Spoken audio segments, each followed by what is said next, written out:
Bentrovati nel nostro Face to Face. Andiamo subito a scoprire il personaggio con il quale chiacchiereremo nei prossimi minuti. Intanto vi do una scheda di introduzione. Elegante, concreto in campo, duttile battagliero da allenatore. A Face to Face Francesco Di Gaetano. Ciao Francesco, ben trovato. Ciao Ettore, grazie. Sono felice perché finalmente cercheremo di scoprire tanti lati di Francesco che forse in pochi conoscono. Ho questa sensazione, ti conoscono proprio solamente dal punto di vista sportivo. Sì, magari più che altro i tifosi mi conoscono solo dal punto di vista sportivo. Con chi lavoro poi... Ma sei un tipo riservato però, ho questa sensazione. Sì, sono riservato, però con chi lavoro, con chi frequento, comunque sono abbastanza socievole, disponibile e molto aperto. Vedremo cosa succederà perché saranno 7 le domande che ti farò e saranno 7 le risposte. La prima, dopo la tua bella carriera da calciatore, il tuo sogno era veramente quello di allenare dopo?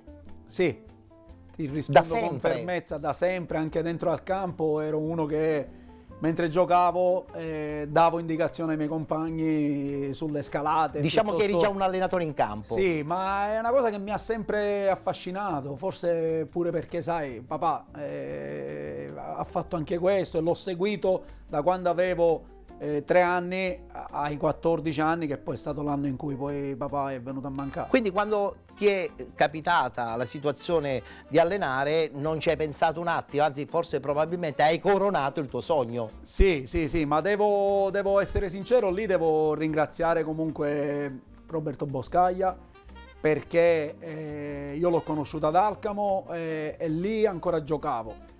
Abbiamo vinto campionato e Coppa Italia, andiamo a Caltanissetta e lì inizio ad essere sia un calciatore ancora che già il vice allenatore di Boscaglia. Addirittura, quindi già assimilavi Sì. anche le sue lezioni a Sì. tutti gli effetti. Ma è vero che non si è mai profeti in patria?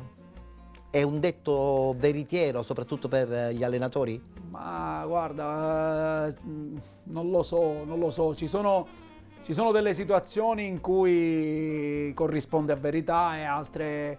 Poi secondo me dipende molto dal momento, dalle squadre, dalle dirigenze, da un po' di tante cose che messe insieme poi fanno la differenza. Questa domanda te la sei posta forse evidentemente, soprattutto tu che hai un po' girato anche non soltanto la Sicilia. Sì, quello te lo poni, è normale. Io, guarda, da piccolo, no? È normale che tu sogni di poter giocare o comunque allenare un domani nella squadra della tua città.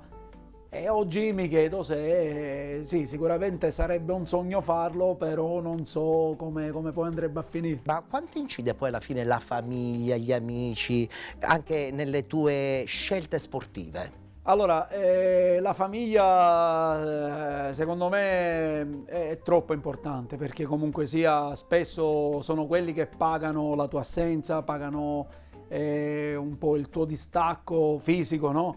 E quindi se non hai davvero delle persone accanto che ti supportano e che ti sostengono, diventa duro fare bene il tuo lavoro lontano da Nel casa. bene e nel male. Nel bene e nel male. Perché certo. poi alla fine può capitare alcune situazioni negative e allora lì forse gli amici veramente ti danno una mano perché ti supportano. Sì, è vero. La famiglia? La famiglia, certo, poi quando non si è abituati a stare sotto lo stesso tetto poi diventa dura. Molto dura, è vero. Tu hai figli? Ho 2 figlie, sì, una di 19 e una di 15, sono Alice e Romina. E comprendono il lavoro del papà? Sì, comprendono e ti dico, sono, credo, anche orgogliose, un po' si vantano, no? Che il padre ancora sia sportivo, comunque, perché comunque siamo sempre a contatto con i giovani e restiamo giovani anche noi. Bene, attenzione perché la prossima domanda è un po' trabocchetto, però sono sicuro che andrà bene per te. Tu ami il casual o l'elegante? E soprattutto, che fascino bisogna avere per far colpo con una donna?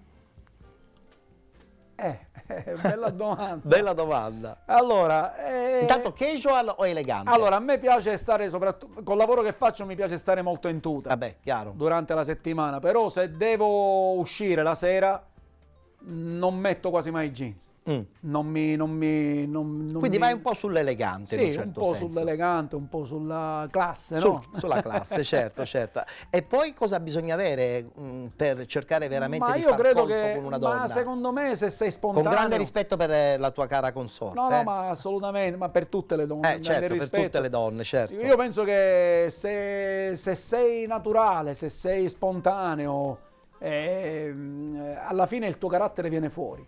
Quindi la prima impressione è vero quella che puoi dare a una persona e quindi ricevere un'attenzione particolare, ma poi se a lungo andare non confermi quello Certo, che hai certo. dato all'inizio. L'impatto è fondamentale, sì. però poi dopo ci vogliono i fatti anche nel comportamento e tanto però, altro. Sì, poi ci sono gli sguardi,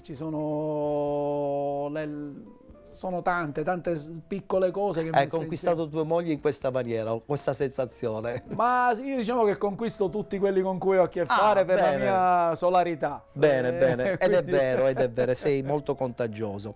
Senti, nella tua scatola dei ricordi c'è per caso un indumento, un oggetto sportivo che custodisci gelosamente, che fa parte veramente della tua vita?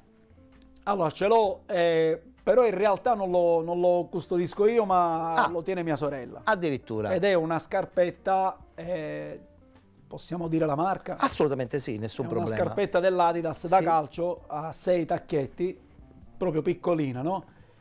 E questa qui era una cosa a cui teneva molto mio padre. E la appendeva sempre nelle sue macchine, nello specchietto Quindi un retrovisore. oggettino piccolo, Un oggettino ma piccolo, ma- dall'immenso valore. Sì, sicuramente, guarda, puoi togliermi tutto, ma non quello. Scusa, ma perché lo tiene tua sorella e non lo tieni tu? Perché io ho paura di perdere.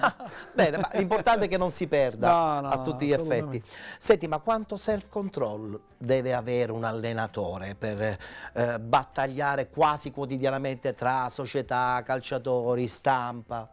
Guarda, a volte il mio collaboratore, quindi Vincenzo Porretto, mi chiede, anzi si chiede e poi mi chiede, ma come fai?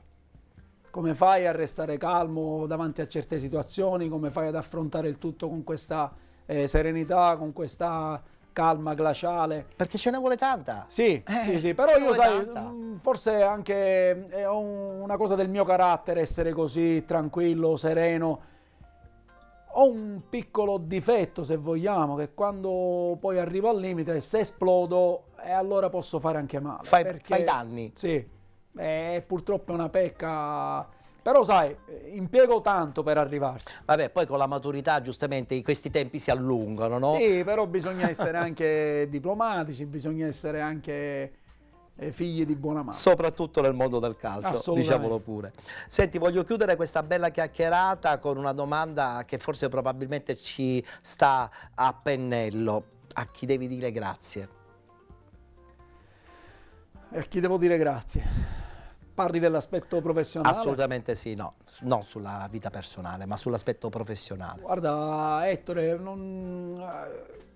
qualcuno mi dice che a volte sono presuntuoso, però non lo sono. E con gli anni ti posso dire che ad oggi, e sfido chiunque a dire il contrario, a me calcisticamente non mi ha mai regalato niente nessuno. Te lo sei andato a cercare Me lo sono con andato forza a e cercare determinazione. con sudore, con pazienza, con perseveranza. E te lo sei tenuto Io stretto. ho lottato su tutti i fronti.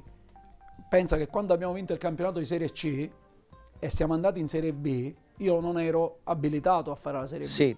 E all'epoca c'era una norma che prevedeva che soltanto l'allenatore in prima, vincendo il campionato di C, aveva l'accesso al supercorso.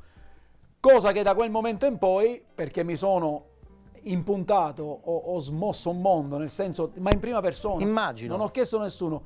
L'ultima chance che ho avuto è quella di mandare una mail ad Abete. Addirittura? Sì. E ti ha ascoltato? Dove in quella mail gli ho scritto tutto il mio percorso calcistico e gli ho detto che secondo me era da rivedere questa norma in quanto si privava una persona che aveva meritato sul campo di avere un qualcosa che gli potesse consentire. Però è anche vero che ultimamente molti allenatori hanno preso il patentino di seconda categoria in una maniera molto facile rispetto a 20-30 anni fa. Lo so. Quindi c'è stata anche un po' di inflazione. Questo guarda, non lo so. Beh, perché non è il adesso... caso tuo, ci no, mancherebbe. no, ma da quel momento in poi comunque lui, mi ricordo infatti il giorno che mi chiamò, mi disse, mister, lei ha ragione, lei farà il vice. Bene. E sarà abilitato al prossimo corso, farà parte del corso e se sarà abilitato farà il suo ruolo. Quindi devi dire grazie a te stesso, A me insomma, stesso e alla mia per tutto quello che hai testardaggine. fatto. Allora, io penso che nella vita non ci sia niente di impossibile. Soltanto una cosa. Assolutamente. Che purtroppo tutti quanti dobbiamo andarci a sbattere prima o poi tutti. E quindi poi per il resto la forza di volontà, il sacrificio e la voglia, la fame di arrivare ti porta ad ottenere quello che realmente vuoi. Ti devo chiamare Francesco o Ciccio per chiudere? Allora, se sei un mio amico mi devi chiamare Francesco, se sei un conoscente di calcio mi devi chiamare Ciccio. Allora, siccome credo di essere anche un discreto conoscitore del calcio, ti chiamo Ciccio ed è un piacere e un onore. Ti ringrazio per questa bella chiacchierata. Io ti ringrazio e sottolineo il fatto di la differenza Ciccio e Francesco perché in famiglia mi chiamano Francesco. Ah, addirittura. Nel calcio, da sempre, giocando... Ti chiamano tutti Ciccio, effettivamente. Ciccio perché è più veloce e più comodo. È più come veloce. il film di Massimo Troisi quando Sì, Ugo, Massimiliano no? con Ugo, è vero. E in questo caso, giustamente, quando giocavi era più facile chiamarti Ciccio anziché Francesco, Esatto. già eri andato via possibilmente. Grazie Ciccio. Grazie a te, Alla grazie prossima. veramente. Abbiamo dunque chiuso lo spazio del nostro face to face. Grazie per essere stati con noi. Appuntamento al prossimo.